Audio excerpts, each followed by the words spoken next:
বিশ্বের অতি ছোট্ট গ্রাম, যেটি ঘন জঙ্গলে ঘেরা এবং দিনের আলো পড়লে আরো নিঃশব্দ হয়ে যায়। গ্রামের বড় লোকেরা বলেন, বহু বছর আগে এই জঙ্গলে এক জাদুঘরের আত্মা আটকে আসে। সেই জাদুঘর নাকি অমরত্ব লাভের জন্য আলো জাদুর চর্চা করতেন, কিন্তু গ্রামবাসীরা তাকে ধরে ফেলে এবং গাছটির সাথে বেঁধে জীবন্ত পুড়িয়ে মারে। মারা যাওয়ার আগে সে অভিশাপ দিয়ে যায় যে তার আত্মা সেই গাছের সাথে মিশে থাকবে এবং প্রতিশোধ নেবে। এরপর থেকে কেউ সেই গাছের কাছে গেলে আর জীবিত ফিরে আসেনি। রাহুল শহর থেকে এসেছিল তার মামার বাড়িতে কিছুদিনের জন্য। গ্রামের সবার মধ্যে এক ধরনের অদ্ভুত ভয় দেখতে পেয়েছিল সে।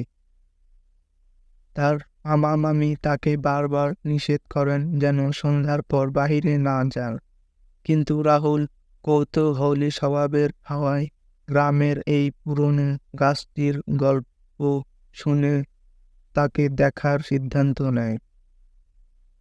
এক রাতে সবাই যখন ঘুমিয়ে পড়ে, রাহুল নীরবে ঘর থেকে বেরিয়ে জঙ্গলের দিকে রওনা দেয়। বনের ভেতরে প্রবেশ করতেই রাহুল অনুভব করে চারপাশটা যেন আরো গা ছেমছেমে হয়ে উঠেছে। গাছের পাতাগুলো কাঁপুনি, অদ্ভুত এক ধরনের হিম শীতল বাতাস আর গভীর নিস্তব্ধতা, সবকিছুই তাকে ভয়ানক এবং ভয়ঙ্কর দিকে শুরু করে। তবে তার মনে ছিল এক ধরনের উত্তেজনা, এবং এই অনুভবটি তাকে এগিয়ে নিয়ে যেচ্ছিল। কিছু দূর যাওয়ার পর সে সেই কালো গাছটি দেখতে পায়। গাছটি এতটাই বড় এবং ভয়ানক ছিল যে তার শিকড়গুলো মাটির উপর দিয়ে বেরিয়ে এসেছে। দেখে মনে হচ্ছে যেন কোনো দানবের হাত। রাহুল গাছটির কাছে গিয়ে তাকে স্পর্শ করাতেই হঠাৎ করে চারপাশে তাপমাত্রা কমে যায়। গাছের শিকড় ধরে ধীরে ধীরে তার পা ধরে আটকে করে। তার গাছের ছাল থেকে কালো ধোঁয়া বেরিয়ে আসতে থাকে। সেই ধোঁয়াটির মধ্যে থেকে একটি অদ্ভুত জিনিস বের হতে থাকে। রাহুল পেছনে পালানোর চেষ্টা করে, কিন্তু শেকড়গুলো তাকে শক্ত করে ধরে।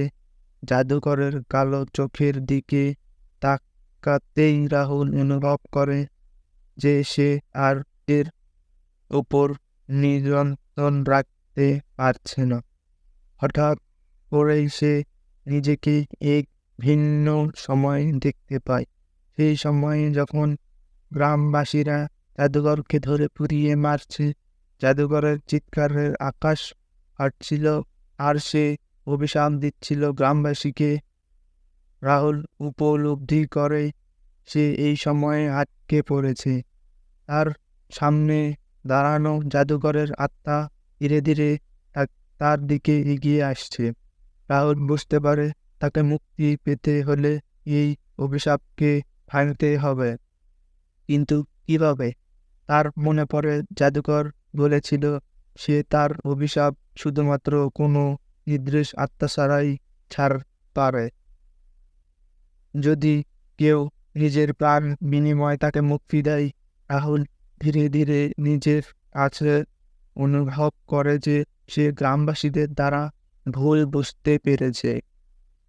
হয়তো সেই জাদুকর ছিল না, হয়তো সে ছিল এক নির্দোষ। সে কেবল নিজের জীবন রক্ষার জন্য চেষ্টা করেছিল। রাহুল নিজের মন শক্ত করে সেই কালো ধোঁয়ার মধ্যে এগিয়ে যায় এবং নিজের জীবন উৎসর্গ করে সেই আত্মাকে মুক্তি দেয়। রাতের শেষ প্রহরে গ্রামের সবাই একটি বিশাল বিস্ফোরণের শব্দ শুনে ঘুম থেকে জেগে ওঠে। তারা জঙ্গলের দিকে দৌড়ে যায় এবং দেখে এই প্রাচীন গাছটি সম্পূর্ণ ধ্বংস হয়ে গেছে, কিন্তু রাহুলের কোনো খোঁজ আর নেই। শুধু সকালের আলো ফোটার সাথে সাথে সেই গাছের জায়গায় একটি ছোট্ট নতুন গাছ জন্মায়, যা যেন নতুন জীবনের প্রকৃত।